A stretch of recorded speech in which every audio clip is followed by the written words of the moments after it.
Hello, everyone, and welcome to a new episode of The Big Dream, where we interview international founders from all around the world who have an experience in the US and learn about their story. Today, I have the pleasure of welcoming Simon. He's the co-founder of Reveal.co. So I'm originally from Paris, France, as you can tell from my accent. I co-founded the first company back in 2009. It was an HR tech business, primarily operating in Europe, and we ended up being acquired by a global software company called SAP, and more specifically SAP SuccessFactors, which was HQ'd in South San Francisco. This acquisition happened early 2016, and over more than 2 years, 2.5 years, actually, I spent a third of my time in the US, so flying back and forth from Paris. So it was basically a very long commute, but that was a very, very cool experience. Taking the SFO flight from Paris at 10 a.m. every Monday was kind of taking the bus. I think, I'm not sure the right word is shocked, but I was amazed about how easy it was to get meetings with the most talented people in the industry. So literally, when you are in Europe, it's super hard to get in the meeting room with top investors, top entrepreneurs, top execs at large companies. When you get to the US, and especially in San Francisco back in 2016, the access to talent, the access to expertise and experience was just incredible. So for us, what's really amazing with the US, it's simply that it is obviously the largest market by far. So you have all these amazing founders, amazing companies that have been backed by top investors over the years.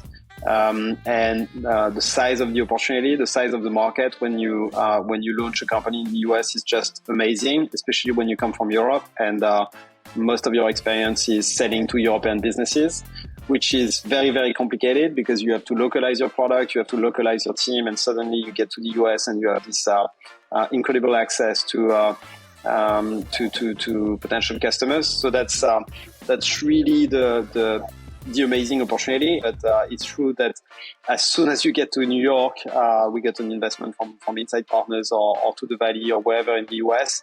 The level of ambition is immediately like 10xing compared to what you had planned initially. And having that kind of boost and increased ambition is really what we live for as founders.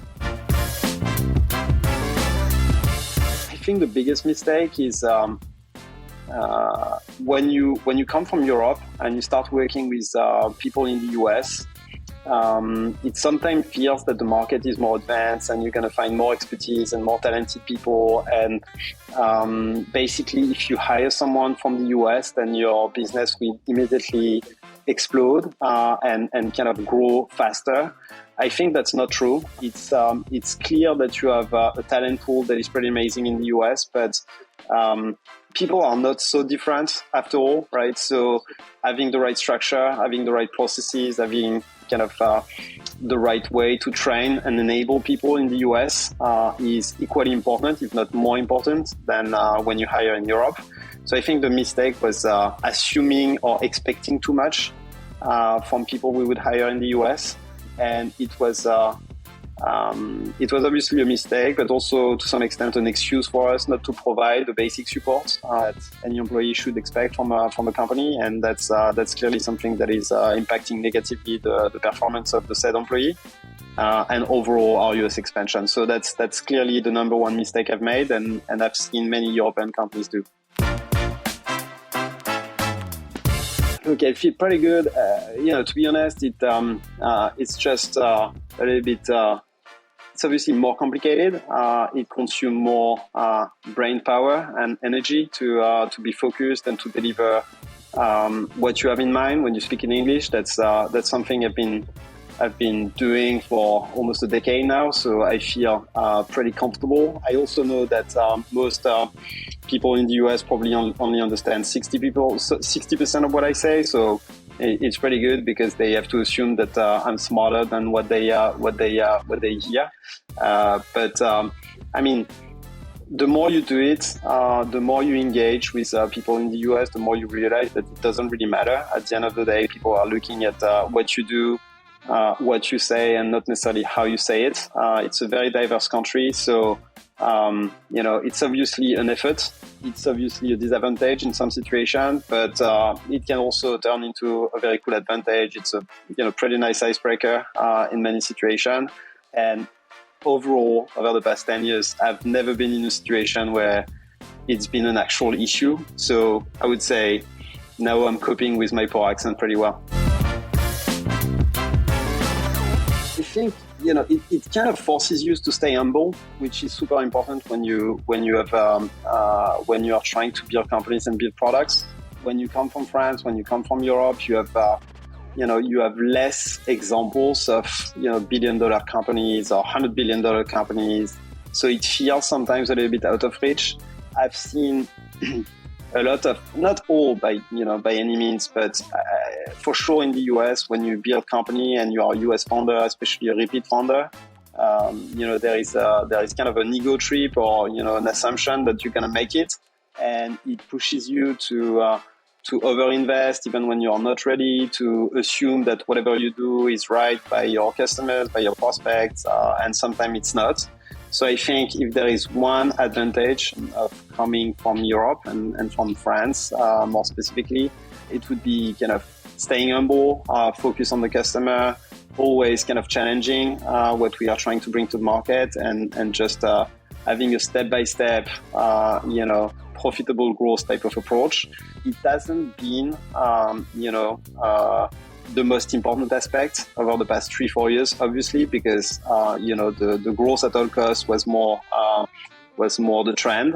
The market has shifted quite aggressively over the past few months, so hopefully we're going to be able to turn that, turn this into a very strong advantage moving forward. I don't know if it's my best, but something that was very, very surprising to me. Last year, we were trying to hire our first employees in the US, and I've taken so many interviews, and many thanks to you, Victor. But we've taken many interviews. We've met with a lot of great people, great talents, and especially on the sales side of things. And at some point, I got in an interview with an SDR who was really talented and really good guy. But after a 20 minutes discussion, he asked me if I would be willing to pay him $300K OT for an SDR position, and he had 18 months of experience. And I have to say, I've seen many things, but this one was kind of shocking to me as a European, because it's kind of probably 5 or 6x the maximum amount an XDR could expect in Europe. So it was kind of shocking, and it was well played and nice try, but obviously I didn't follow up with that candidate. Sure. So Reveal is a platform enabling B2B companies to connect with their partners to exchange and share CRM data. So by connecting on Reveal with your partners, you're going to be able to know which common customers you have, common opportunities. You can align better with your ecosystem. And ultimately, you can leverage your ecosystem to either collect information on your prospects and customers, or to scale your partner engagement to make sure that you have a better win rate and you win more deals, basically. So that's something we've launched 2 years ago, and about 6,000 companies have joined the network so far, and we are very bullish and very optimistic about the future of Reveal.